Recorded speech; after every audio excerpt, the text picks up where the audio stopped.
습니다. 사랑합니다. 축복합니다. 은혜 많이 받읍시다.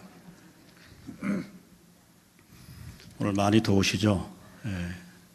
이 더운 날씨에도 주의 자리에 와서 예배하는 우리 모든 성도님들을 주님의 이름으로 축복합니다. 얼마 전에 제가 읽은 책 가운데 왜 예수인가? 라고 하는 책이 있습니다. 여러분 아마 잘 아실 건데 MBC 앵커 출신인데 조정민이라고 하는 아나운서죠. 이분이 50세가 넘어서 자기 부인이 늘 새벽 기도를 가니까 도대체 뭐 하는 곳인가 싶어서 아내의 뒷공문이를 쫓아가 봤어요. 그리고 새벽에 많은 사람들이 모여서 아마 서울의 온누리교회라고 생각합니다.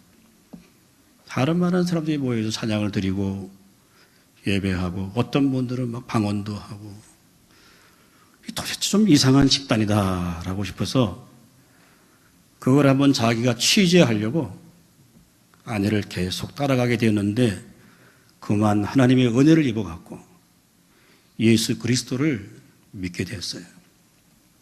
이분이 MBC 사장까지 오르는 MBC 스톡 옵션이라는 주식도 많이 가지고 있어서 사장이 되면 많은 부를 이룰 수가 있는데 예수님을 정말 인격적으로 만나고 난 다음에 4년이 안 돼서 미국 보스턴에 있는 골든 코넬이라고 하는 유명한 신학교에 유학을 가게 됩니다. 공부에 많은 과정을 마치고 4년 후에 한국에 돌아와서 목사가 됩니다. 그리고 지금은 서울 강남의 베이직 처치라고 하는 교회를 세워서 많은 사람들이 조정민 목사님 말씀을 듣고 회개하고 주를 만나는 놀라운 역사가 있게 됩니다. 이분이 쓴 책 가운데 왜 예수인가라고 하는 책에 보면은 그는 사회심리학자인 에리 프롬이라고 하는 사람이 자유로부터 도피라고 하는 책을 소개하면서 그 에리 프롬이 독일 사회를 바라봅니다. 세계에서 가장 지적이고 논리적인 사람들이고 우수한 그 민족 괴뢰만 민족이 어떻게 해서 그 히틀러에게 그렇게 열광할 수 있겠는가라고 하는 의문을 갖고 이 책을 쓰기 시작합니다.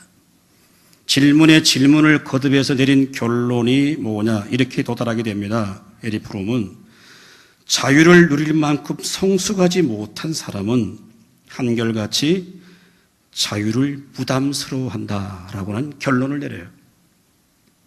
자유를 누릴 만큼 성숙하지 못한 사람은 그에게 아무런 많은 자유가 주어진다 하더라도 그 자유를 누릴 수가 없다라고 하는 결론을 도달해서 책의 제목이 자유로부터 도피라고 하는 책을 쓰게 됩니다. 이 조정민 목사는 이걸 이렇게 해석해냅니다. 그러면서 말하기를 우리가 하나님이 부담스럽고 싫어서 그분으로부터 벗어나는 자유를 추구하고 있지만 진정한 인간의 자유라고 하는 것은 그리스도 안에 있을 때만 하나님 안에 있을 때만 진정한 자유를 누리게 된다. 그래서 freedom to God이라고 해서 하나님께로 돌아가야 진정한 자유를 누린다라고 이렇게 역설하고 있습니다. 사랑하는 여러분, 우리가 신앙생활에서 기쁨, 즐거움은 하나님에게 나와서 우리가 무엇을 얻는 것이 아닙니다. 교회에 나오는 것은 우리가 무엇을 얻거나 무엇을 소유하기 위해서 교회에 나와서 예배하는 것이 아닙니다. 진리의 말씀이 우리 안에 들어오면 그 진리를 깨닫게 되고 지금까지 자신을 사로잡고 있던 것으로부터 풀려나기 시작합니다. 그래서 내 생각과 내 가치를 버리고 나를 부르신 그 하나님께로 향하기 시작하는 것이 이제 신앙의 출발이고 믿음의 세계로 들어가는 것입니다. 내가 돈을 많이 벌든지 그렇지 않든지 내 신분이 상승되든지 그렇지 않든지 사람이 나를 알아주든지 알아주지 않든지 비교의 대상이 사람이 아니고 내 옆에는 성도가 아니라 진정한 경쟁의 대상은 바로 자기 자신인 것입니다. 여러분, 그럴 때 우리는 진리 안으로 들어가게 되는 겁니다. 하나님은 이 세상에 어떤 것과도 비교할 수 없는 기쁨을 우리에게 날마다 허락해 주시는 줄로 믿을 수 있기를 주님의 이름으로 축원합니다. 여러분, 그러나 우리의 신앙이 위선적이거나 종교적인 열심으로 포장되기 시작하면 참된 자신을 잃어버립니다. 우리의 신앙이 종교적인 열심과 혹은 종교적 위선으로 점점 껍질이 두꺼워지기 시작하면 참된 자기가 누구인가는 사실을 잃어버려요.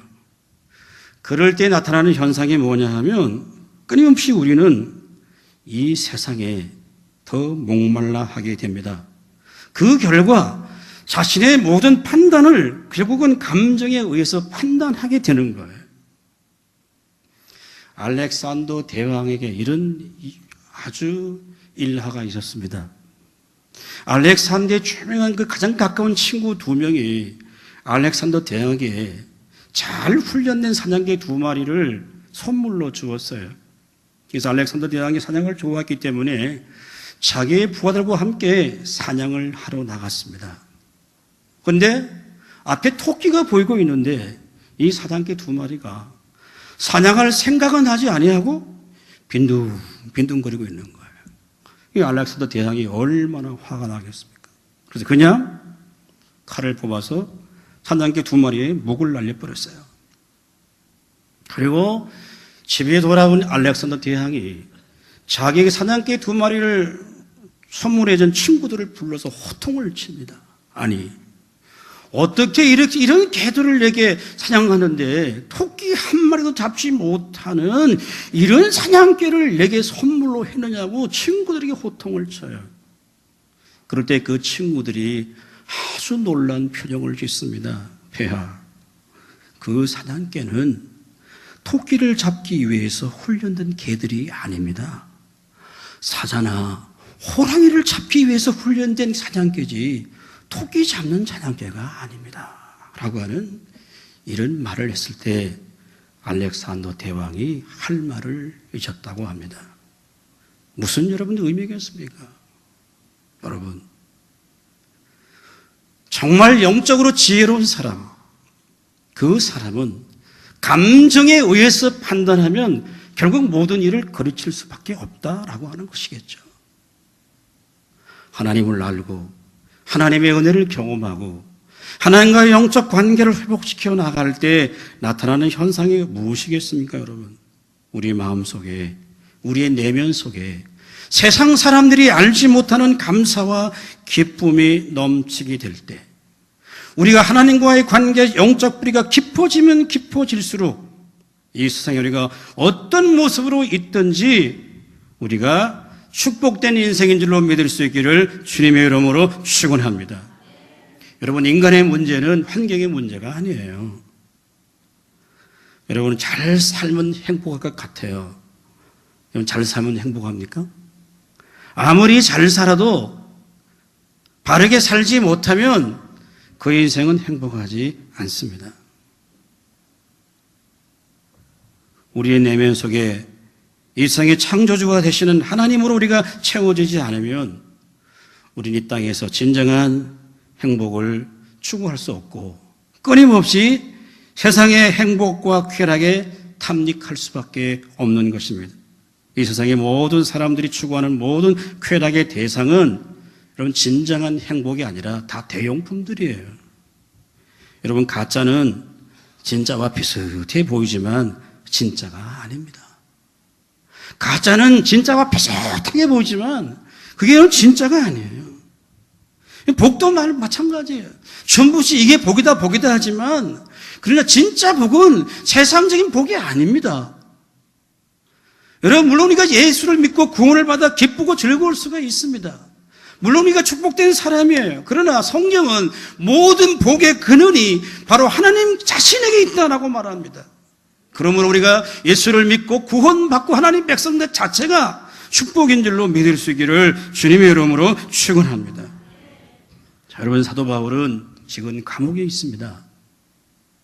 감옥에 갔다 오신 분 계시나요?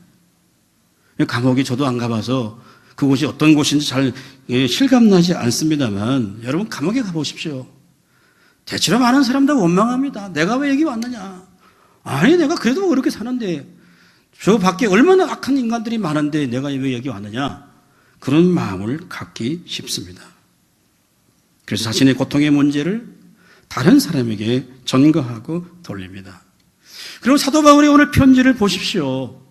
오늘 3절에 찬송하리로다 하나님 곧 우리 주 예수 그리스도의 아버지께서 그리스도 안에서 하늘에 속한 모든 신령한 복을 우리에게 주셨다라고 말합니다. 그래서 이 신령한 복을 설명하기 위해서 오늘 3절부터 14절까지 무려 긴 문장을 한 문장으로 지금 기록하고 있어요. 우리의 구원을 계획하신 성부 하나님, 그 구속을 이루신 성자 예수님, 지금도 우리 가운데 성령으로 함께 하시는 성령 하나님이 우리와 함께해서 삼위일체 하나님이 우리의 구속을 완벽하게 이루어냈다는 사실을 자신의 내면 깊숙한 곳에서 하나님께 찬송으로 시작해서 하나님께 영광과 찬양을 올려드리는 글이 오늘 3절부터 14절까지의 말씀입니다. 오늘 본문 3절부터 6절까지의 말씀을 통해서 우리는 정말 하늘에 속한 신령한 축복이 무엇인가를 깨달아 알 수 있기를 주님의 이름으로 축원합니다. 자, 오늘 2절 말씀, 3절 말씀, 3절, 4절 우리 다시 한번 읽습니다. 시작. 찬송하리로다 하나님 곧 우리 주 예수 그리스도의 아버지께서 그리스도 안에서 하늘에 속한 모든 신령한 복을 우리에게 주시되 곧 창세전에 그리스도 안에서 우리를 택하사 우리로 사랑 안에서 그 앞에 거룩하고 흠이 없게 하시려고. 아멘. 우리 한번 따라합니다. 창세전에 선택받은 축복. 자, 성도의 진정한 축복이 뭐냐라고 말할 때 오늘 본문 4절에 창세전에라고 말이 있습니다. 그래서 창세전에 우리를 선택했다라고 하는 이 말은 말이죠. 어쩌면 우리가 하나님을 알려고 하지도 않고 믿으려고 하지도 않고 하나님에 대한 느낌도 없을 때 하나님이 이 땅을 만드시기 전에 저와 여러분을 구원하기 위한 하나님의 구원의 계획을 가지셨다는 겁니다. 여러분 이게 이해되는 이야기예요? 이게 논리적으로 설득이 되는 이야기입니까? 그렇지 않습니까 여러분? 이거는 이해할 수 없는 이야기예요. 어떻게 세상이 만들어지기 전에도 하나님이 우리를 그리스도 예수 안에서 선택하시고 구원해 주셨는가라고 하는 것은요, 우리가 이해할 수 없고 설명할 수 없고 논리적인 설득이 안 되는 얘기예요. 성도 여러분, 성경은 이해하는 책이 아닙니다. 믿으면 아멘 하십시오. 이해하는 게 아니에요. 논리적인 진술을 통해 우리를 억압하는 게 아닙니다. 하나님이 창세전에 그리스도 예수 안에서 우리를 선택해 주셨다라고 하는 이 말은 여러분, 하나님께서 그분의 구원의 계획을 이루기 위해서 하나님이 그 일을 주도적으로 그 일을 시작하셨다라고 하는 겁니다. 바울은 로마서 교회 성도에게 편지하면서 로마서 5장 8절 말씀도 우리 한번 읽어보겠습니다. 시작. 우리가 아직 죄인 되었을 때 그리스도께서 우리를 위해 죽으심으로 하나님께서 우리에 대한 자기의 사랑을 확증하셨느니라. 아멘. 자, 하나님이 창세전에 우리를 선택했다라고 할 때 우리 흔히가 이걸 예정론이라고 이렇게 이야기합니다. 조금 어려운 말인데요. 자, 예정론이라고 하는 것은 하나님이 우리를 창세전에 선택했다고 하는 말은 운명론적으로 받아들이면 안 됩니다. 소위 세상에서 말하는 운명론이 아닙니다. 세상의 모든 일이 어떤 정해진 필연적인 법칙에 의해서 일어난다고 생각하는 것이 운명론인데, 숙명론인데, 예정론이라고 하는 것은 이런 의미가 전혀 아니에요. 여러분, 성경이 말하는 예정은 우리가 어디 기도받으러 갔더니만 당신 아들 이번에 서울의 모 대학에 꼭 합격할 거야.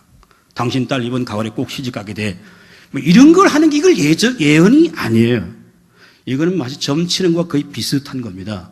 성경이 말하는 예언이라고 하는 것은 뭐냐 하면 하나님의 계획과 구속의 방법을 누구에게도 방해받지 아니하고 하나님이 주도적으로 그 일을 이루시고 성취하신다라고 하는 의미에서의 예언이에요. 바꿔 말하면 여러분, 하나님이 우리를 구원하기 위해서 창세전 우리를 구속의 계획을 준비하신 것처럼 하나님의 주권적 의지로 이루어 나가시기 때문에 이게 변경되거나 바뀌어질 수 없는 유일한 사건이라고 하는 의미 속에서 그게 바로 하나님이 우리를 예정해 주셨다라고 하는 겁니다. 그러므로 여러분, 기독교의 복음은 그 신앙의 주도권이 사람에게 있는 게 아니에요. 하나님께 있는 줄로 믿을 수 있기를 주님의 이름으로 축원합니다. 왜? 역사의 시작과 끝이 하나님 그분의 손에 있단 말이죠. 여러분, 신앙이 내가 뭘 열심히 하느냐는 것으로 보상받는 게 아닙니다. 하나님 그분께서 우리에게 은혜와 긍휼을 베풀어 주시는 거예요. 여러분, 다른 모당인 세상의 종교는 여러분, 신이 왜 존재합니까? 세상의 모든 종교의 신이 왜 존재합니까? 그 신을 찾는 사람들을 위해 존재합니다. 그분이 요구하고 그분이 소구하는 것을 이루어 주기 위해서 신이 존재합니다. 그러나 우리 하나님은 단지 우리 소원을 이루어 주기 위해서 계신 분이 아니에요.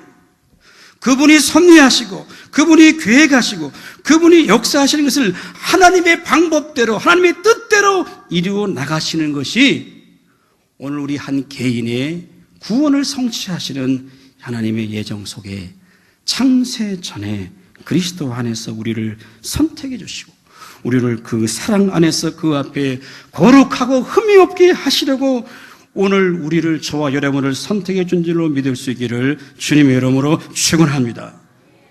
자, 그러면 이런 반론이 생겨요. 목사님, 왜 특별한 사람만 그렇게 창세전에 선택해 줍니까? 그렇게 선택해 줌으로 말미암아서 그러면 창세전에 선택 안 한 사람은 지옥 가야 됩니까? 이렇게 반문할 수가 있어요. 근데 오늘 사도 바울이 에베소 교회 성도들에게 편지하고 있는 이 하나님의 구속의 섭리는 창택 전에 선택되지 않았기 때문에 지옥을 가고 말 것이다라고 하는 이야기가 아니라 선택받은 사람을 향하여서 하나님이 창세전에 그리스도 예수 안에서 그 사랑 가운데 우리를 거룩하고 흠이 없게 하시려고 우리를 선택해 주셨다라고 하는 거예요. 하나님은 어떤 분이십니까? 자, 디모데전서 2장 4절 말씀 읽어볼까요? 다 같이 읽어봅니다. 시작. 하나님은 모든 사람이 구원을 받으며 진리를 아는 데 이르기를 원하시니라. 아멘. 하나님은 사람을 지옥 보내고 싶은 분이 아니에요. 전부 예수 믿고 구원받기를 원하시는 분이 우리 주님이시단 말이죠. 자, 그럼에도 불구하고 우리 한 사람을 주님이 창세전에 구원해 주셨다는 거예요. 여러분이 예수 믿게 된 게 그냥 내 부모가 믿었으니까 따라와서 예수 믿게 된다든지 아니면 아파트 옆집에 사람이 하도 가자 그래갖고 그냥 웃자다 보니까 따라와갖고 이 자리에 있게 되는 것이라든지 여러분, 이런 의미가 아니에요. 하나님이 한 사람을 부르시고 구원시키기 위해서 창세전에 이 땅을 만들기 전에 하나님이 저와 여러분을 구원의 계획을 섭리하시고 이루시고 선택해 준 줄로 믿을 수 있기를 주님의 이름으로 축원합니다. 정말 여러분 이 은혜가 여러분 가운데 있다면요, 우리가 얼마나 매사에 감사가 넘치지 않겠어요? 여러분, 다른 축복을 구하지 마십시오. 다른 복을 추구하지 마십시오. 하나님이 나 같은 죄인도 창세전에 한 영혼을 구원하기 위해 삼위일체 하나님이 구원을 계획하시고 구원을 준비하시고 구원을 이루셨다고 한다면 이게 얼마나 크고 놀라운 일이겠습니까? 예수님보다 1000년 전에 살았던 다윗이 시편 139편 13절 14절 읽어볼까요? 다 같이 읽습니다. 시작. 주께서 내 내장을 지으시며 나의 모태에서 나를 만드셨나이다. 내가 주께 감사함은 나를 지으심이 심히 기묘함이라. 주께서 하시는 일이 기이함을 내 영혼이 잘 아나이다. 아멘. 하나님이 내 내장을 나를 모태에서부터 만드시고 나를 지으심이 신묘막측하고 이해할 수 없다는 거예요. 그것을 내 영혼이 잘 압니다. 이렇게 하나님 앞에 고백하고 있는 거죠. 자, 구체적인 적용을 해봅시다. 왜 이런 감동이 자꾸 시작하는 이유가 뭘까요? 예수를 믿고 신앙생활하고 오래가면 오래갈수록 이런 감동이 더 넘쳐야 되는데 그렇지 않을 때가 훨씬 많아요. 그 이유가 뭘까요, 여러분? 신앙생활 10년, 20년 하면 더 뜨거워지고 하나님의 은혜의 감동이 내게 와야 되는데 그렇지 않은 이유가 뭘까요? 우리는 이 세상 속에 붙들려서 정말 신령한 것에 관심을 갖지 않기 때문입니다. 그래서 우리 영혼에 하나님의 은혜가 순간순간 부어지지 않기 때문에 그래요. 하나님이 우리에게 가장 원하시는 게 뭘까요? 우리가 하나님의 은혜를 입어서 우리에게 거저 주시는 하나님의 은혜를 찬송하게 하기 위함이 하나님의 뜻이에요. 믿을 수 있기를 주님의 이름으로 축원합니다. 이 은혜가 우리의 심령 속에 넘칠 때 어떤 고난과 시련과 어려움과 상처 속에서도 주의 치유하심과 주의 은혜가 넘치게 될 줄로 믿을 수 있기를 주님의 이름으로 축원합니다. 자, 두 번째 오늘 본문 5절 말씀 다 같이 읽습니다. 시작. 그 기쁘신 뜻대로 우리를 예정하사 예수 그리스도로 말미암아 자기의 아들들이 되게 하셨으니 아멘. 우리 한번 따라합니다. 하나님 자녀됨의 축복. 하나님 자녀됨의 축복. 자, 성도의 진정한 축복이 뭐냐? 우리가 하나님의 자녀됨의 축복이에요. 바울은 두 번째 성도들에게 주신 신령한 복에 대해서 말하면서 그 신령한 축복을 자기의 아들들이 되게 하셨으니 라고 했습니다.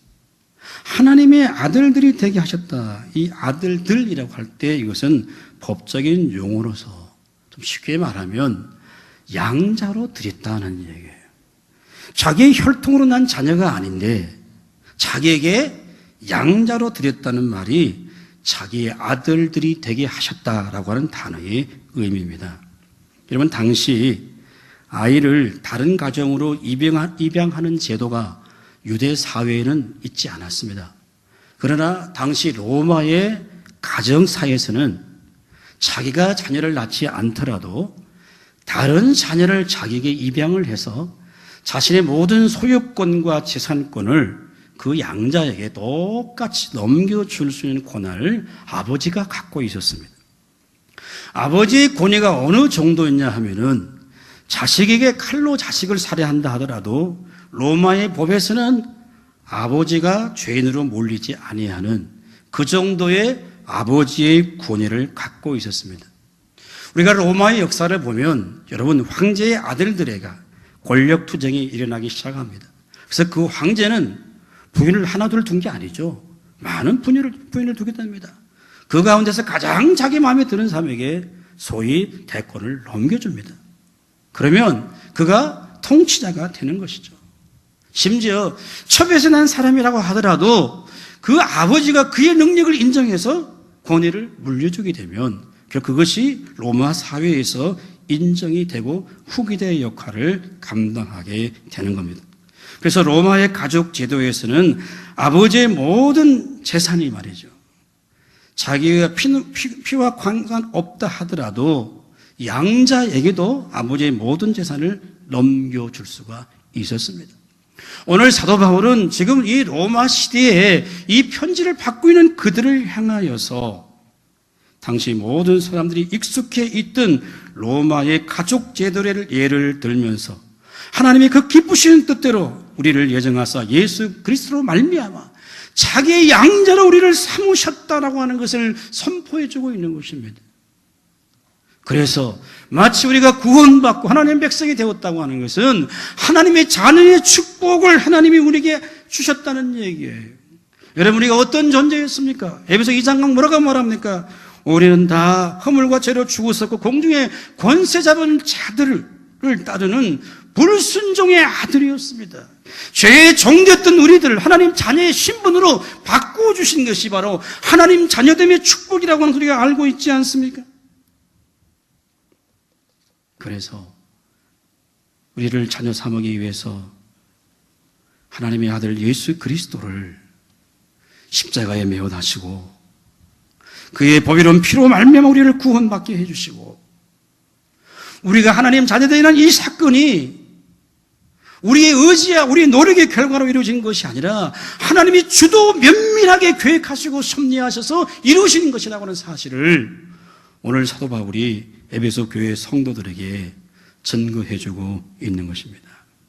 성도 여러분, 우리가 이 땅에 태어나기 전에 하나님의 섭리와 하나님의 규석 속에 우리를 작정하시고 우리에게 복음이 들려지게 하시고 누군가를 통해서 우리가 예수를 믿게 하시고 하나님의 자녀 삼아주시는 것을 감사하고 기뻐할 수 있기를 주님의 이름으로 축원합니다.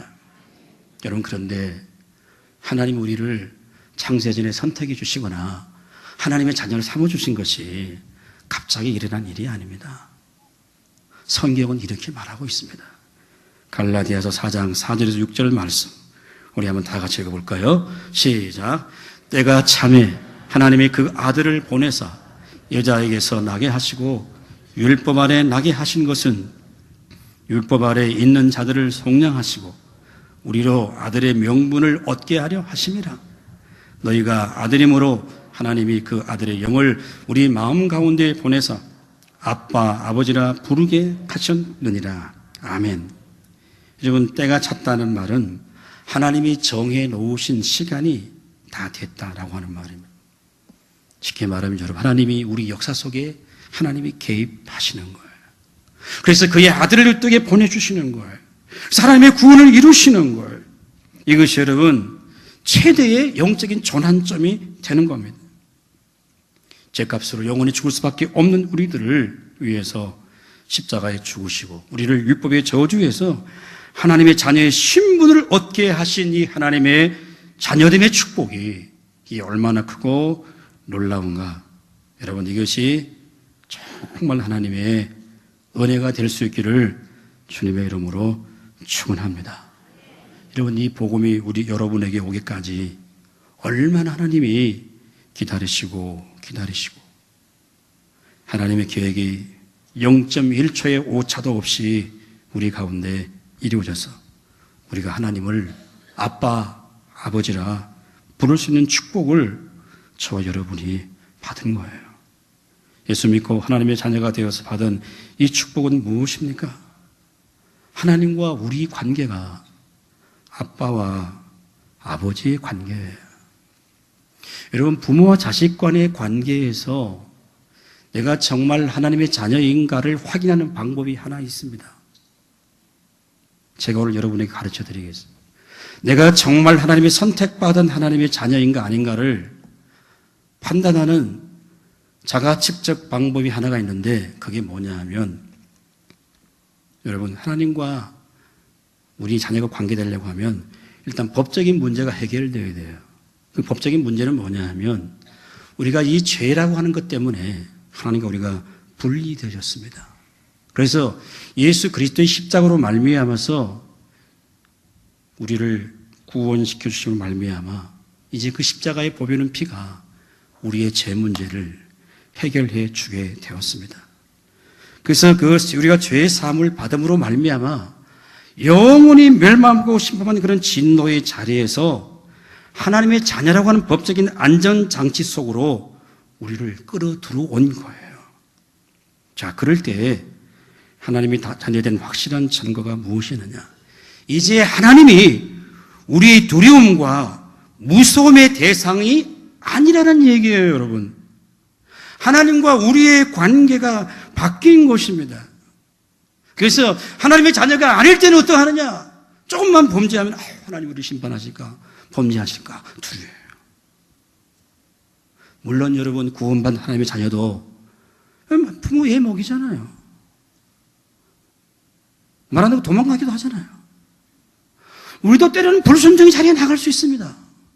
때로는 자녀에 실패할 수도 있습니다. 하나님께 못난 자식이 될 수가 있어요.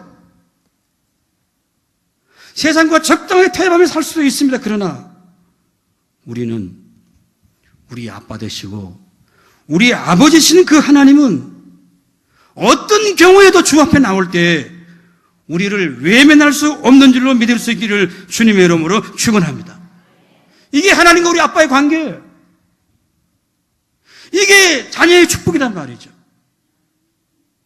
우리는 부족해요. 다 실수해요. 실패할 수 있어요. 그럼에도 불구하고 하나님 우리가 아빠가 되어주실 때 그분이 갖고 계신 무한한 자원을 우리가 주님의 품에 안길 때 우리가 누릴 수 있단 말이죠.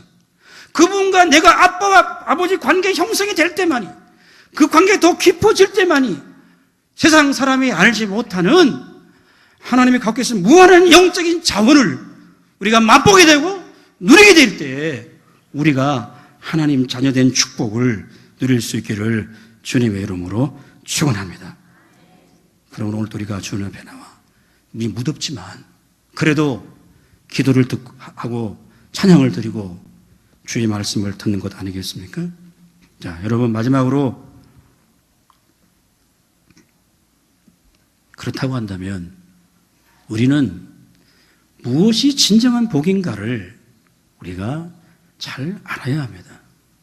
무엇이 복인가를 알지 못할 때 결국 우리는 어리석은 삶을 살아갈 수밖에 없는 것입니다. 왜냐하면 무엇을 복이냐고 생각에 따라서 그 사람의 가치관과 그 사람의 인생관은 달려지게 됩니다. 다시 정리합니다. 여러분, 기독교의 복음은 인간의 본능적인 욕구를 충족시켜주는 종교가 아닙니다. 오늘 우리의 교회들이 기독교 신앙의 이 핵심되는 이 구속의 진리와 이 신령한 복을 세상적인 가치로 자꾸 바꿔놓아 버렸어요. 누가 더 성공했느냐? 누가 더 신분이 상승했느냐? 누가 더 많은 것을 갖고 있느냐? 누가 더 능력이 있느냐? 이런 것으로서 자꾸 신앙을 평가하기 시작했습니다.